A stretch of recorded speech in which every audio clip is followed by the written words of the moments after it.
Hello, John here, and welcome to another of my Toon Boom Harmony tutorial videos. This series is called Basics, and in it I'm taking new users of Toon Boom Harmony right from the first time they open the software, right through to creating their first animation. And in this video we're going to be basically setting up our scene ready for animation. So in the last video I imported our Batman character and the background into a new scene. And today we're simply going to be spreading out the different parts of the background in 3D space to add a kind of sense of depth to our animation. So for example, this foreground kind of bins and boxes layer is currently in front of Batman, but obviously he needs to be behind that to kind of give that sense of depth. And then obviously when he gets up to the top here on the top of the buildings, we want this cityscape to look and feel like it's a lot further away. And the way you do that is by obviously putting it further away. So when the camera moves, that moves slower than everything in the foreground, which obviously moves a lot quicker. And it's really quite simple to do this. I just need to say as well is that you can use Toon Boom Harmony in full 3D space. But as this is a basics video, I'm not going to touch on that today. But maybe later on in the future I'll do a video just on that particular thing, but not today.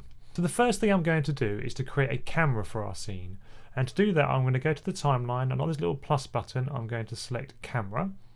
And now we want the camera to move during our animation. So to have it to move we need to add it to a peg. So selecting the camera, I'm then going to click on the add peg button, which then gives it a peg, and then collapse that down. That's the first stage.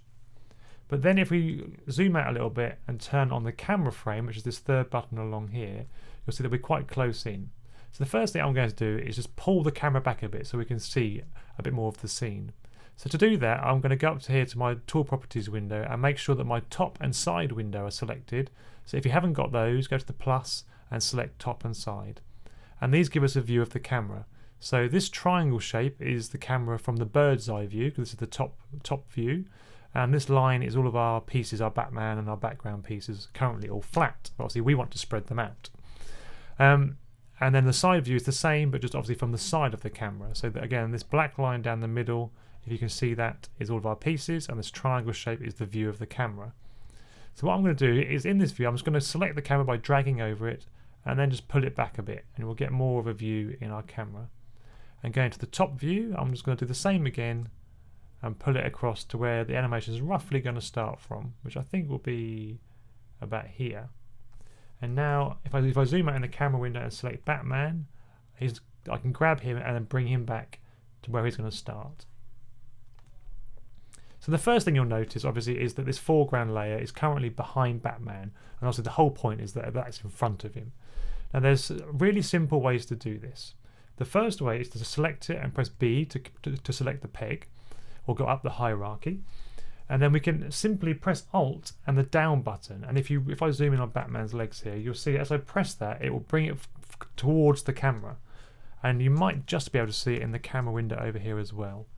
So if I come to here and press Alt and down, it brings it in front of Batman. Now obviously this is a tiny increment, so it's absolutely tiny, but if you did 10 of those for example, that would bring it forward enough just to have a bit of sense of depth.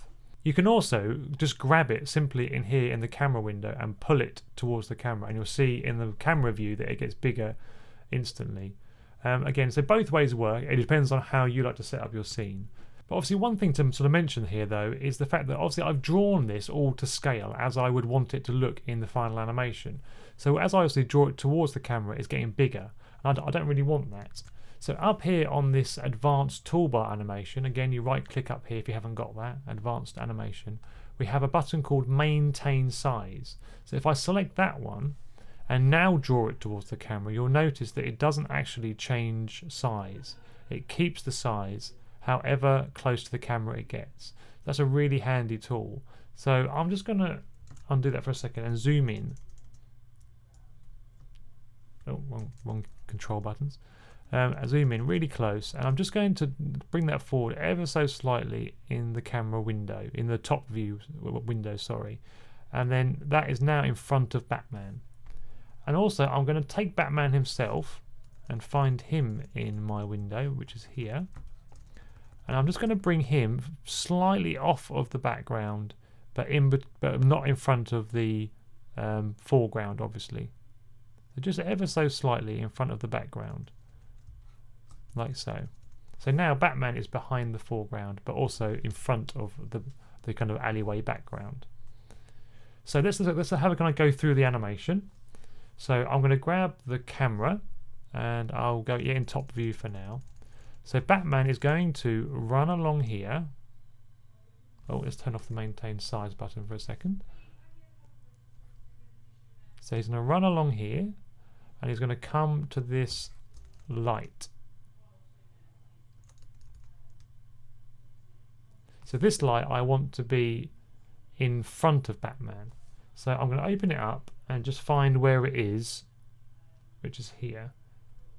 And again, I'm just going to bring that ever so slightly forward. But what I don't want to do is to bring that in front of the foreground.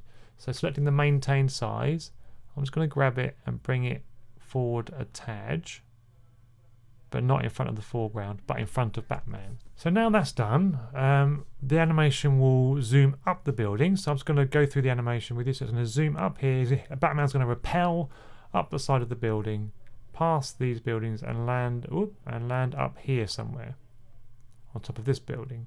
So what I need to do now is obviously move these sort of background pieces further back away from the camera to give that sense of depth.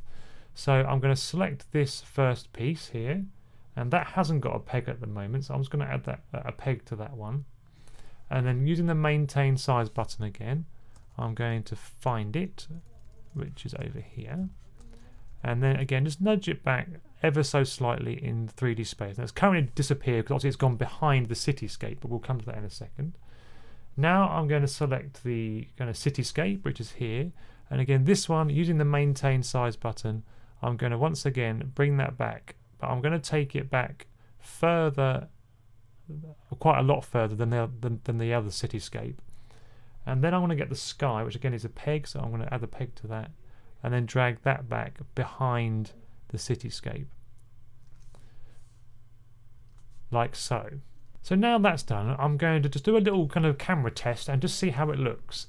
So I'm going to make sure that I'm not on the maintain size button anymore. So by going to the transform tool, I'm going to go to the top window, and then here I'm just going to select it and just drag it around and just see if there's enough movement. See, I don't think there's quite enough movement yet. So I'm going to select the background pieces again. Let's do the sky first. Maintain size, and then I'm going to drag it really far back this time. Let's do an extreme version, and the city as well. So let's drag that back. And now transform tool, using on the camera, you should get a sense, hopefully, of distance there. It's not bad. It's not bad. I think I'm going to do it even more. So select the sky, maintain size, drag it right back. Let's go even more extreme and just see how we get on. And let's even grab those buildings as well and bring those back a bit more. Okay, so now we'll just grab the camera window or camera again, and you'll see now that there's a slight sense of depth to our backgrounds. Each is moving slightly different than the other one, which is quite nice. See, as I zoom in and stuff, it looks quite good. The only issue is that I've realised that the background pieces here aren't big enough, so I need to join those up. If I zoom over to the other side as well, you'll see it. There's a big kind of gap where the background's not been filled in, where I did it in two parts. So I need to change that, because when Batman's standing here, there's going to be a whacking great ugly gap, which I need to fix. But I'm happy with the basic layout. So we now know that as Batman moves through the scene, it will look reasonably realistic. The other thing we need to do is this light here, which is this one. I'm just going to come forward again and just maintain size and just nudge that ever so slightly forward, so that when Batman runs behind the light, obviously that will cast a nice light over his body, which will look really cool. So I think that is done. Oh, and of course the other thing is the Bat logo itself. So this one we need to nudge back behind the building. So again, I'm going to maintain size and just bring that back so that is behind those first buildings. So hopefully that will give a nice sense of depth as we move through the scene. As Batman's running through and jumping around in the scene, hopefully that will give a real nice sense of depth, which is what we're after. So what I'll do is I will fix this background piece basically by filling in some more black, just to kind of give that a bit of space to move in. And in the next video I will start animating Batman and running through our scene. Okay, thanks for watching. I hope that's been enjoyable and helpful. If you have any questions, please do leave them below in the comment section. And if you want to watch any of my previous videos, you can do so by clicking on the buttons up there or visiting my YouTube channel. And of course, please do subscribe to my YouTube channel by clicking on the big red button. And I'll be back very shortly with the first animation video of this series. Alright, thanks very much for watching, and bye for now.